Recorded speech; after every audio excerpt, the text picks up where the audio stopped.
Get my phone.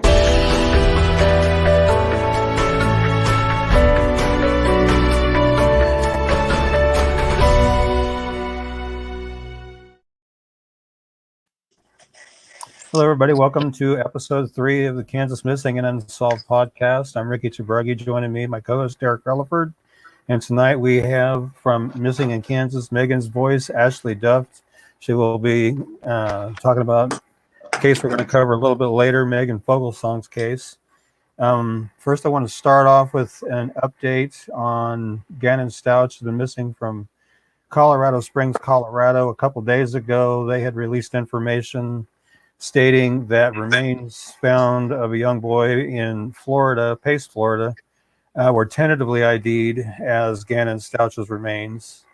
And tonight I see where they've released a little more information on that. And they're saying that he was shot, stabbed, and put in a suitcase before his body was thrown under a Florida bridge around the Pace area. It was found by workers down there. His stepmother has been charged with first-degree murder of a child under 12 by a person in a position of trust, child abuse resulting in death, tampering with a deceased human body, and tampering with physical evidence. She's made her first court appearance. She is back in Colorado. They arrested her in South Carolina. And while they were extraditing her back to Colorado, South Carolina, they did end up booking her into Saline County Jail here in Salina, where I live. Apparently, she had managed to finagle her hands loose from the handcuffs, and she attacked the deputy in the vehicle, and they had to book her into jail here in town so he could get treated for the injury. Back in Colorado, already made her first court appearance. So, I mean, prayers go out to Gannon's family as they're real right now. I'm losing you, Ricky. Are you plugged into the router? Yeah, I'm directly into the router. Yeah, so anybody watching right now, we're going to have some issues like this because literally everybody in the world is on the internet right now, so there's only so much to go around. So Ricky's glitching out quite a bit, but we'll try to power through it. Okay, well, let's go ahead and move on to the first case that we want to cover tonight, and that is Stefani D. Welch, missing from Lakin, Kansas since February 28, 2001. At the time of her disappearance, she was 23 years old. She'd now be 42. She is 5'8", 190 pounds, brown hair and blue eyes. Circumstances behind her disappearance: Stefani dropped off her youngest son off at his daycare in Lakin, Kansas at approximately 9:15 in the morning on February 28, 2001. Earlier, she had dropped her older child off at preschool. Authorities believe that she drove back to the mobile home she was preparing to vacate shortly afterwards. Stefani may have returned to the property to remove some of her and her children's personal belongings. She's never been heard from again. Stefani was engaged to Roy Moore in early 2001 and was planning to move out of her mobile home and into his house. She was driving a silver 1990 Mazda 626 at the time of her disappearance. Moore's vehicle was discovered abandoned in a private driveway of a mobile home park in the southeast Lakin at approximately 11 a.m. Witnesses said that an unidentified male dressed in black walked away from the car shortly afterwards. Authorities do not believe that Stefani knew anyone inside the park and theorize that someone else drove Stefani's car to that location. Her jacket and her wallet, which contained $500, were discovered on the front seat of the vehicle. The wheel wells were covered in snow and mud, and someone drove the car for miles before parking it in the driveway. Moore picked up Stefani's son, from the daycare after she failed to return by 6 p.m. He learned that his vehicle had been abandoned earlier in the day after reporting Stefani's disappearance later during that evening. An extensive search of the area produced no clues as to Stefani's whereabouts. Investigators believe that she may have been murdered between the time she dropped off her son and the time Moore's vehicle was discovered. Authorities said that her remains could have been hidden in numerous locations. Several abandoned wells are scattered throughout the area. The man who was seen leaving her car is considered to be the prime suspect in her disappearance. If you have any information regarding her disappearance or you know of her whereabouts, please call the Kearney, Kansas Sheriff's Office at 620-355-6211 or the KBI at 785-296-4017. Yeah, that was actually somebody that watched the show last week suggested that case to us. I did a lot of I spent a lot of time in Garden City, Kansas, Mhm. uh, twice in my life. Lived there for a long period of time twice, and yeah, that's Lakin's just a hop, skip, and a jump away. That's where I went to the doctor and everything. So yeah, if anybody knows anything, KBI 785-296-4017. Definitely, definitely. And anybody out there watching the show tonight, if you have any questions or comments about any of these cases, please feel free to put them in the comments there, and we'll address them as soon as we can see them. And okay, the next case we're going to cover is Michael Eugene Golub, who is missing from Stanton County, Kansas, since May 20th, 2005. At the time of his disappearance, he was 27. He'd now be 42. He was 6'2" tall. He weighed between 165 to 180 pounds. He had brown hair, blue eyes. Michael was last seen in Stanton County, Kansas, 6 p.m. on May 20th, 2003. He had just finished work at his job at Kramer Harvesting. Was supposed to pick up his 5-year-old son at his girlfriend's home, but he never arrived there. He has never been heard from again. He left behind a fiancee with whom he had an infant child, and it is uncharacteristic of him to leave without warning. Michael's gold and brown Chevy S10 pickup with toolboxes and Trego County, Kansas license plates was found abandoned on a county road in northwest Grant County, Kansas, 2 days after his disappearance. Following the truck's location, authorities began investigating Golub's disappearance as a potential homicide. Shannon Floyd, Golub's ex-girlfriend, and her husband Chad Floyd were arrested and charged with first-degree murder and conspiracy to commit murder in Golub's case in June 2006. Authorities believe he went to their home and was shot to death on the night of his disappearance. There was a great deal of animosity between Shannon and Golub, and they frequently disagreed over child support and visitation issues relating to their son. Golub's blood was found on the Floyd's front porch. The Floyd's defense attorney said there was insufficient proof Golub was just suicide or left on his own accord. At the couple's July 2007 trial, the jury was unable to reach a unanimous verdict, and a mistrial was declared. Second trial also ended with the jury unable to reach a verdict. Michael's body has never been found, but foul play is strongly suspected in his case, and due to the circumstances involved. If you have any information regarding Michael's disappearance or you know of his whereabouts, please call the Kansas Bureau of Investigation at 1-800-KS-CRIME or 785-296-4017. So it's been going on 15 years since he disappeared. That's a very famous, high-profile case. It's been somebody did a special on it on television, and I saw. That's where I actually learned about it. Yeah. Was on television. Yeah, and, that's a big one. It's made it on a few TV shows and widespread on the internet.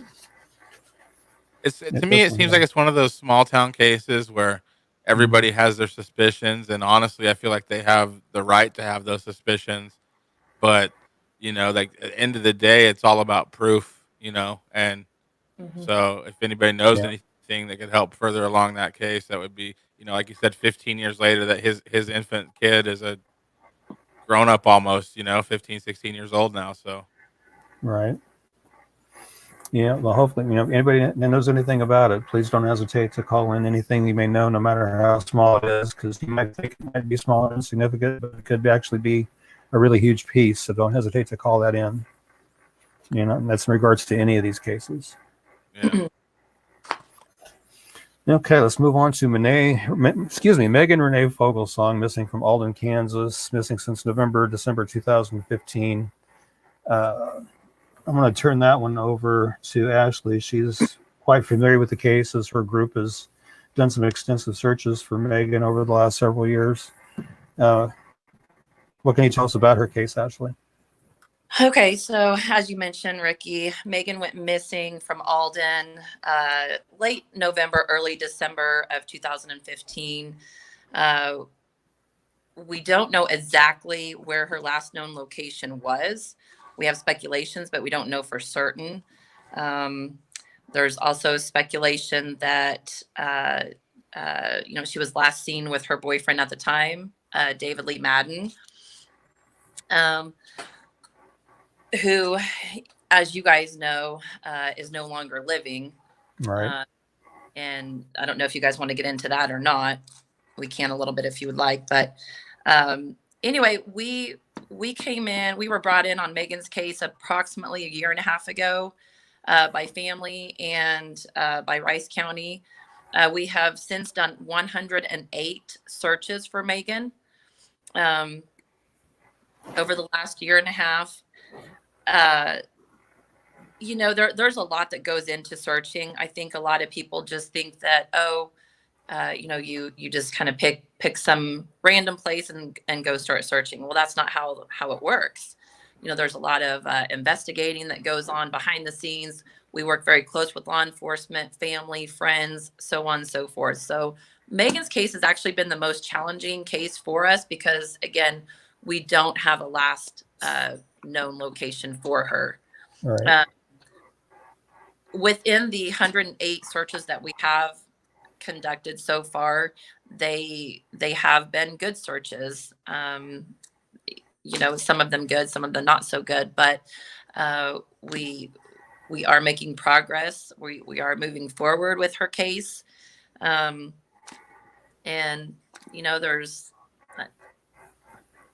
since it's still an active investigation and an active search, there's just not a whole lot of details that we can give and tell, but we have had some progress when it comes to Megan's case. Right. I have a question about that. So I too have done some searching around trying to find some justice for some people.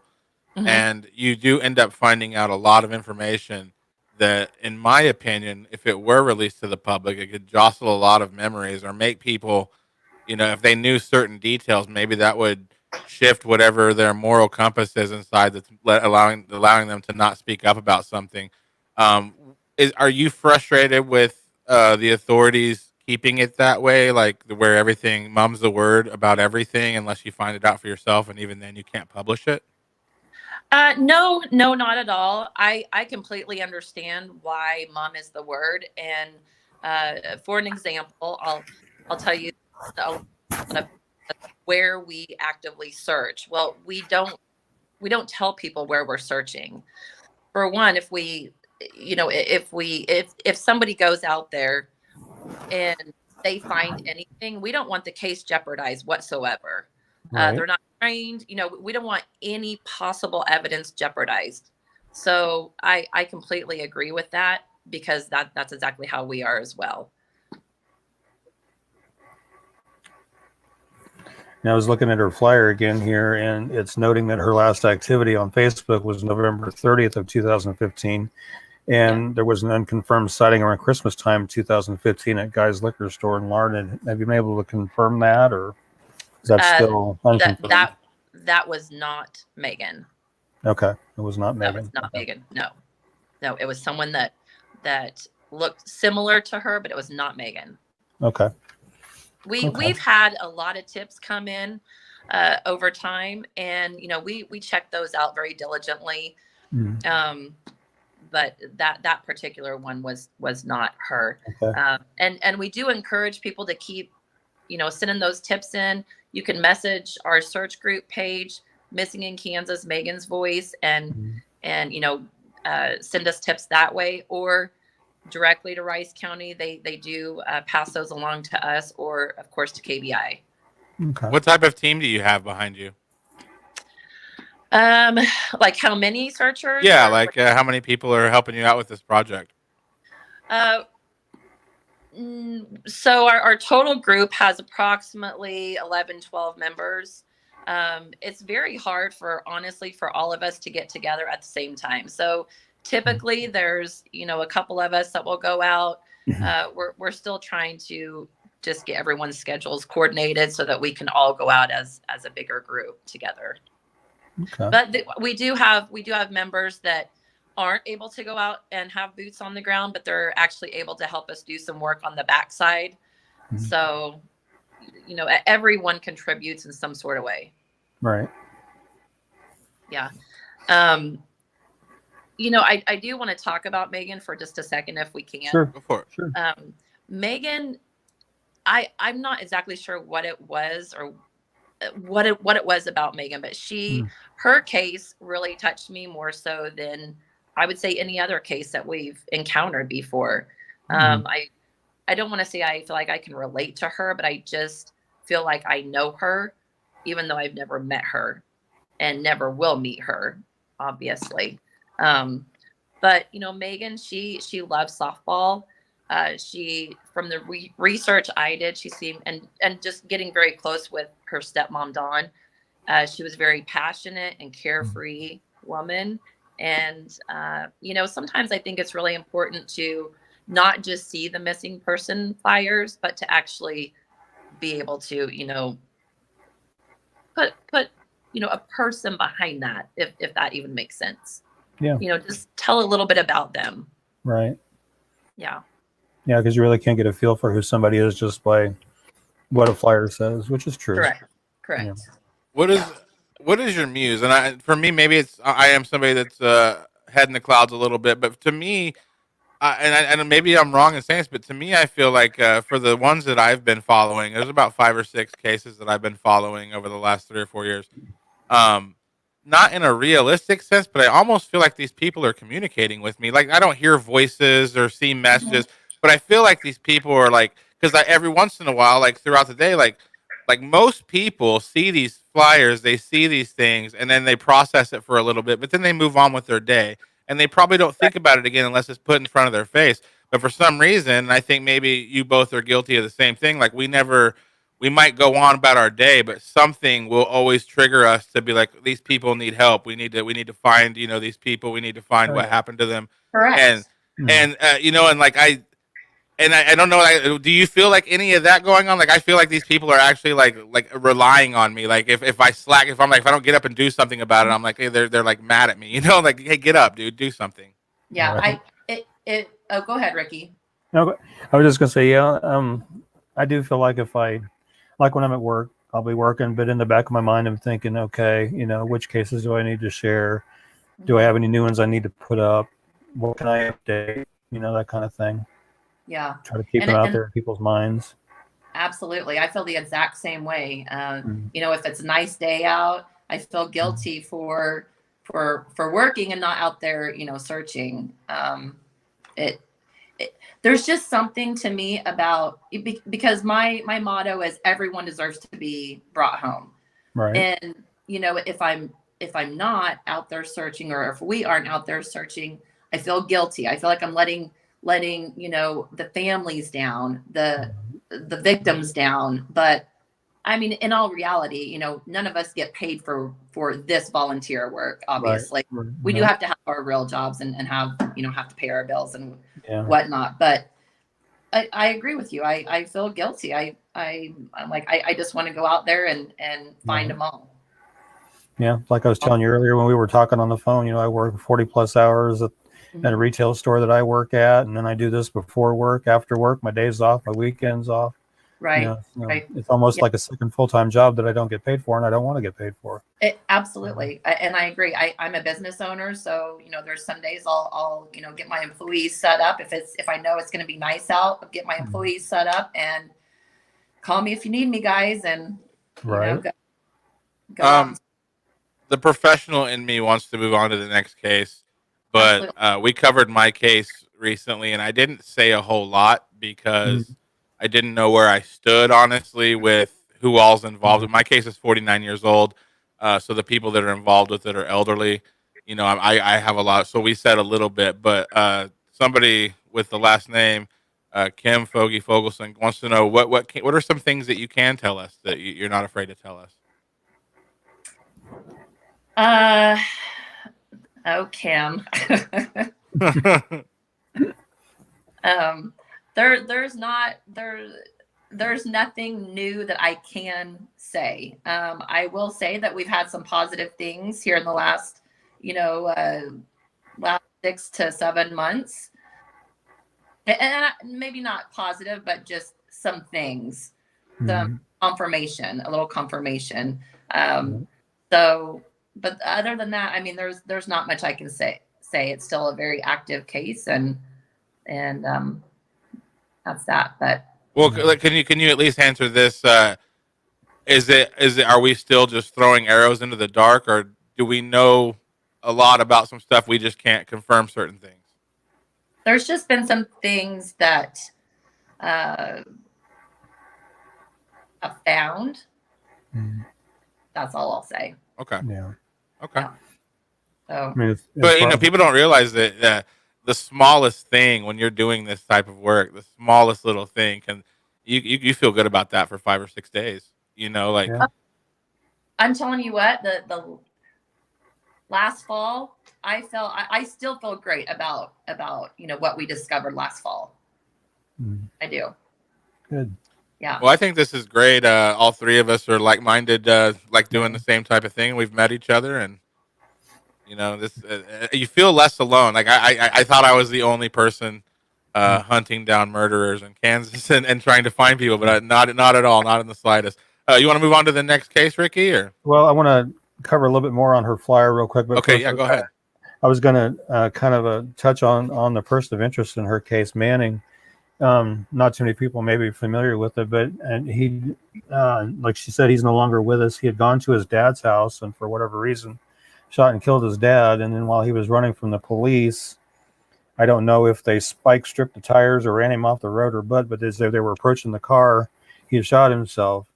And when I first heard that news, when it first broke, my heart sank because I thought, oh man, whatever he knew about her disappearance and what he did with her, he just took to the grave with him.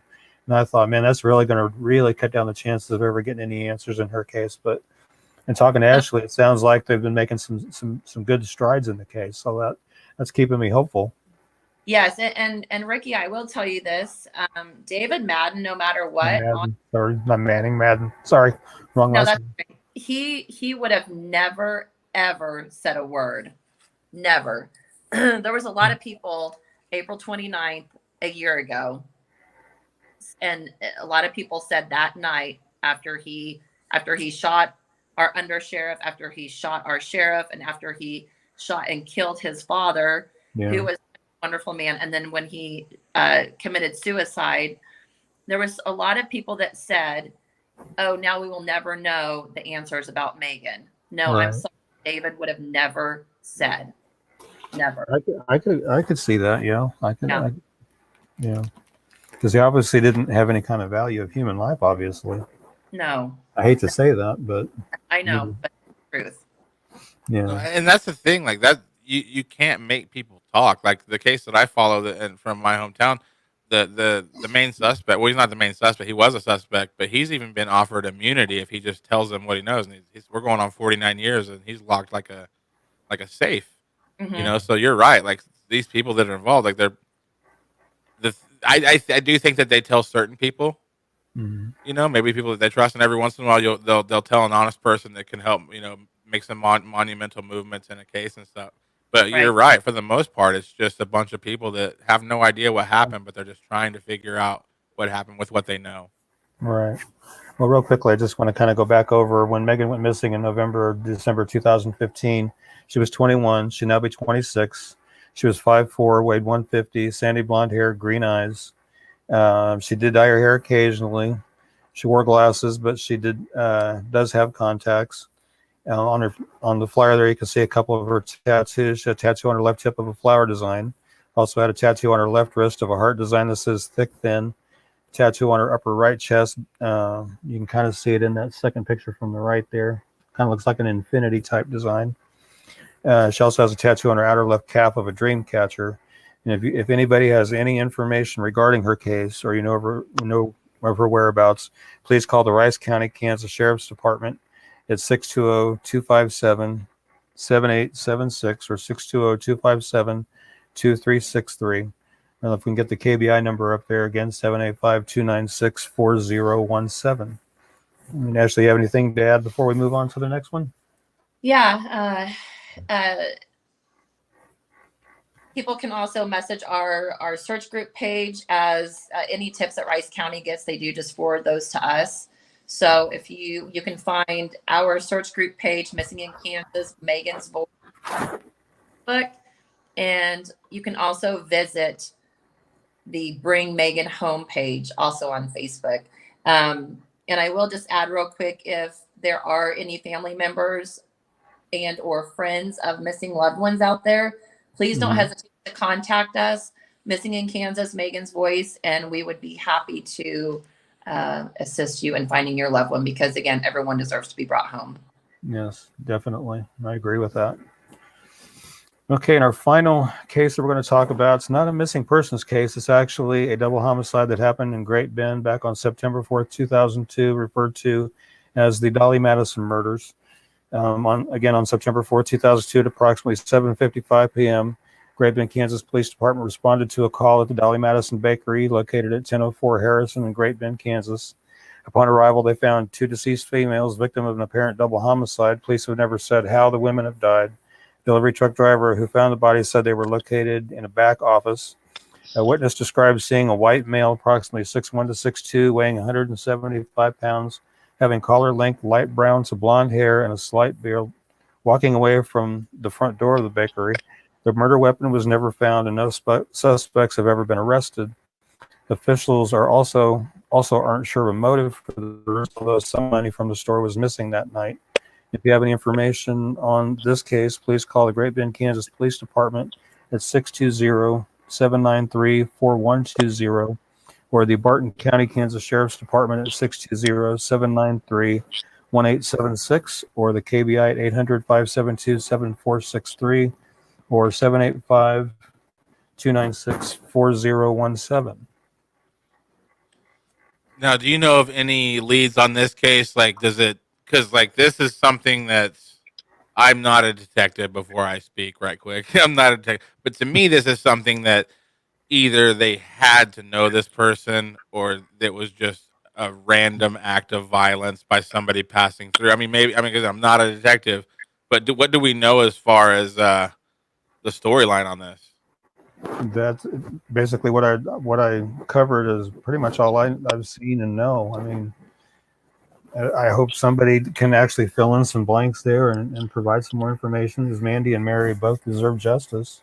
And hopefully, by airing this, maybe we can help get one step closer to that for them. And that's the composite sketch of the person that was leaving. Yeah, that is the suspect composite that was released, yeah. Not very specific. I mean, it'd been nice to know if there might have been any kind of facial scars or moles or something like that could have been added to it. And just looking at it, looks like there may be some light facial hair, possibly. Yeah. Yeah. Looks like he was wearing a ball cap, apparently. And I think about it, they're saying some small amount of money was missing, I believe is what it said. It could be leaning toward possibly a robbery gone bad, or money could have been taken as an afterthought to make it look like a robbery gone bad. I mean nobody knows. Hopefully somebody can help fill in some of those blanks. Again, no matter how small you think a piece of information might be, please don't hesitate to call it in. We want to see some resolutions to some of these cases. Yeah. We can go through all let's put them all back on the screen in order again. Okay. And give a rundown real quick, and then yeah. I'll just go ahead and do we'll just go through it one time. And the phone numbers again. Stefani Welch, missing from Lakin, Kansas, February 28th, 2001. She was 23 when she went missing. She would be 42 now. She was 5'8", 190, brown hair, blue eyes. If you have any information regarding her disappearance and know of her whereabouts, call the Kearney, Kansas County Sheriff's Office at 620-355-6211 or the KBI at 785-296-4017. And Michael Golub from Stanton County, Kansas, May 20th, 2005. He was 27 when he went missing. He'd now be 42. He was 6'2", weighed between 165 and 180, brown hair, blue eyes.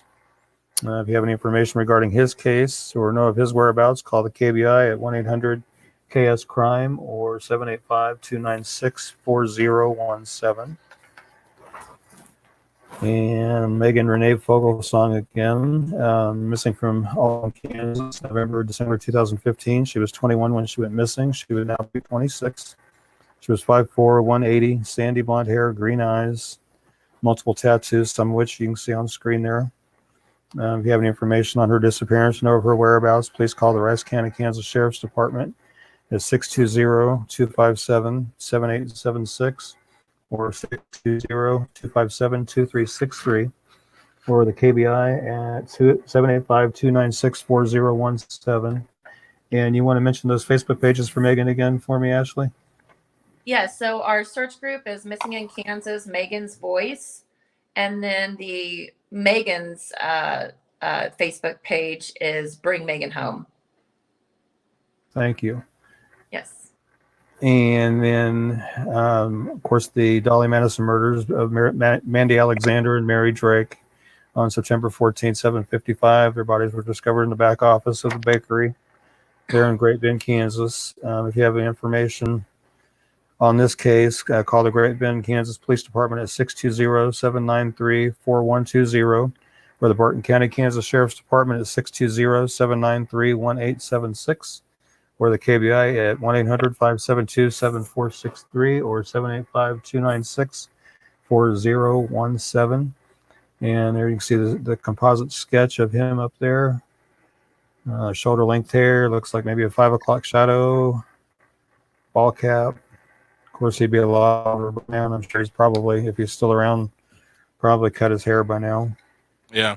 But sometimes I wonder on some of these cases, you know, if somebody definitely knows something, but maybe they're afraid to say something for fear of retaliation from somebody.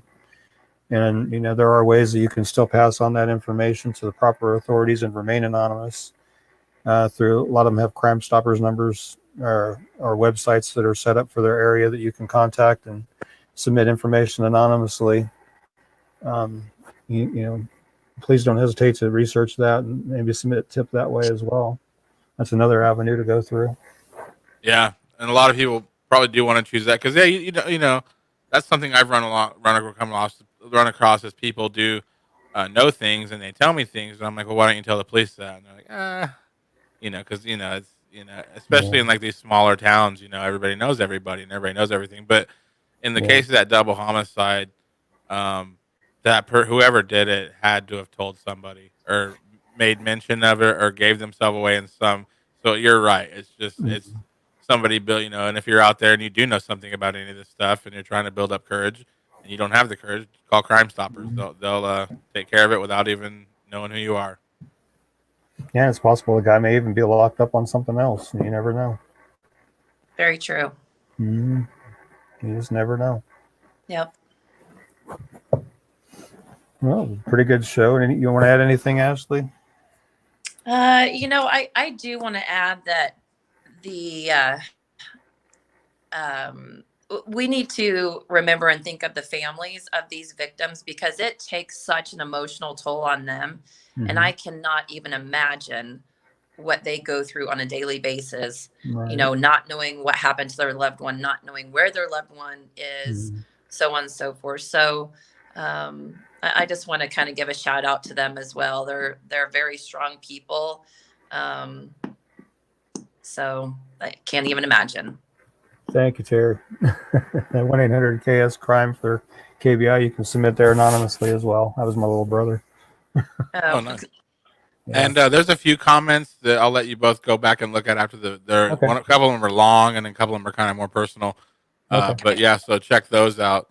And we'll be back. See that with the Tuesday to Thursday show, that's a long time. We don't see each other, but we'll be back soon on Tuesday night. Yeah, which means my weekend's going to be busy getting things ready to go. Yeah, me too.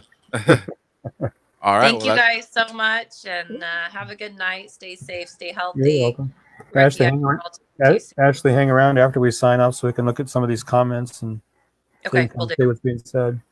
All right, we'll see y'all next week. Later. But thank you everybody for joining us, and we'll see you this coming Tuesday at 9 o'clock is when the next show will be. So be watching for that.